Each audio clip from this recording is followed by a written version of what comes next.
विद्यार्थियों,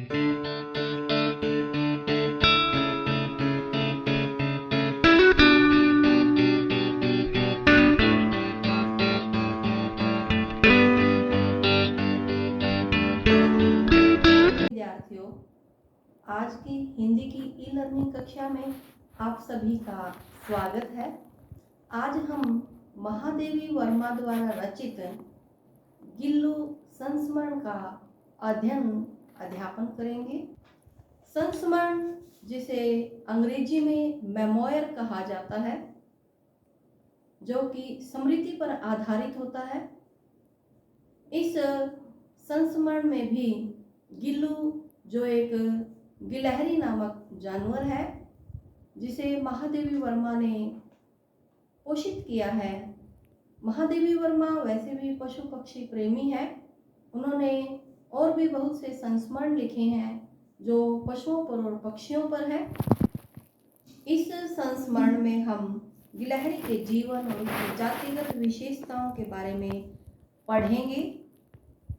गिलहरी जैसे अत्यंत लघु प्राणी का संवेदनशील और भावपूर्ण वर्णन महादेवी वर्मा ने यहाँ पर किया है। उनके यहाँ एक सोनजूही की बेल थी और उस कली के पास एक दिन लेखिका ने कौओं को मंडराते हुए देखा। श्राद्ध पक्ष चल रहा था। महादेवी ने सोचा कि श्राद्ध के कारण अपना ग्रास लेने के लिए कौवे यहाँ आए हैं, परंतु उस स्थान पर जब जाकर के महादेवी जी ने देखा तो वह एक गिलहरी के बच्चे के इर्द गिर्द मंडरा रहे थे, उसे अपना भोजन बनाना चाह रहे थे और उसे अपनी चोंच से क्षतिग्रस्त भी कर रखा था।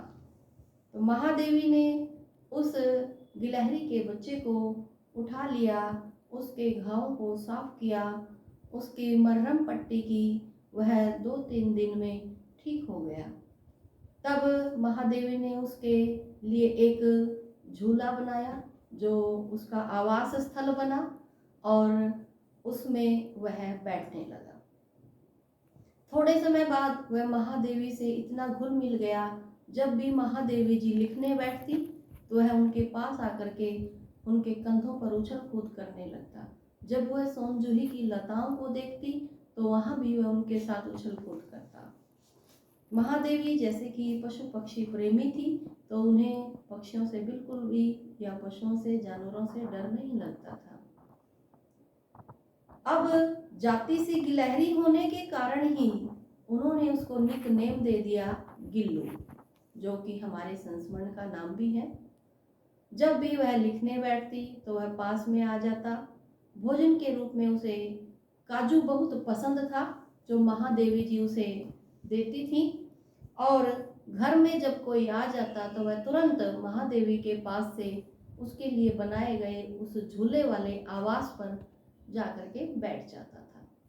एक बार महादेवी जी दुर्घटनाग्रस्त हो गई थी, उन्हें अस्पताल में रहना पड़ा था और जैसे ही कमरा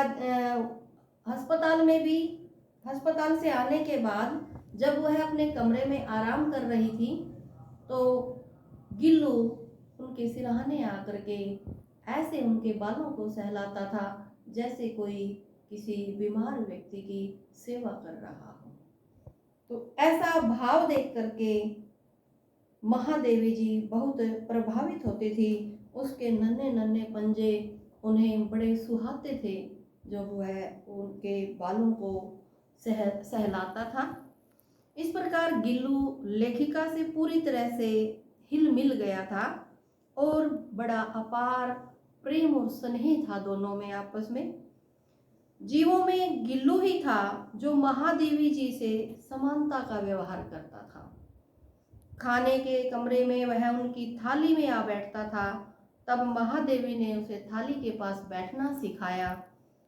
थाली में से वह एक चावल सफाई से उठाता और सफाई से ही उसे खाता, यानी नीचे नहीं गिराता था। कॉलेज से जब वह लौटती तो उनके कमरे में प्रवेश करते ही गिल्लू उनके पैर से सिर तक पूरा दौड़ता था, यानी अपना स्नेह दर्शाता था। गिलहरी नामक जानवर की जो आयु है वह 2 वर्ष की ही होती है। आयु समाप्त होने पर गिल्लू को मौत का आभास हो गया और वह ठंडा होकर महादेवी के हाथ से चिपक गया। महादेवी जी ने हीटर लगा करके उसे गर्म करने की कोशिश की, परंतु सब व्यर्थ रहा क्योंकि उसकी आयु पूरी हो चुकी थी। उसके मृत शरीर को महादेवी जी ने सोन जूही की बेल के नीचे समाधिस्थ कर दिया। जो यह कथा बताई गई है वह जैसे कि कहा कि संस्मरण है, जो यादों के आधार पर लिखा जाता है। तो महादेवी जी के पास यह एक जीव गिलहरी जैसे उसने प्राप्त किया, उसका पालन पोषण किया, वो सारी उन्हें यादें तरोताजा हुई, जिसको इन्होंने लेख के रूप में लिखा। और वो तरोताजा कब हुई? जब महादेवी आंगन में सोनजूही के पौधे के पास उगी हुई लताओं को बढ़ते हुए देख रही थी, तब उसे याद आया। क्या याद आया? जब उसकी आयु पूरी हो गई थी तो सोनजूही की बेल के नीचे मिट्टी हटा करके उस गिल्लू को वहाँ पर दबाया गया था, और गिल्लू तो समय बीत चुका था, उसके शरीर मिट्टी में मिल गया होगा, मिट्टी हो चुका होगा। लेकिन जब वह बेल बढ़ रही थी तो महादेवी को ऐसा लगा कि जैसे मेरा गिल्लू ही ऊपर बढ़कर आया है और मेरे साथ उछल कूद करना चाहता है। इस प्रकार महादेवी जी ने गिलहरी का जितना सहज और आकर्षक वर्णन किया है वह अत्यंत सराहनीय है, और यह संस्मरण अन्य भाषाओं की समकक्षीय रचनाओं की समानता रखता है, यानी अन्य रचनाओं के समान ही इसमें भी सहज भाषा का प्रयोग महादेवी जी ने किया है। धन्यवाद।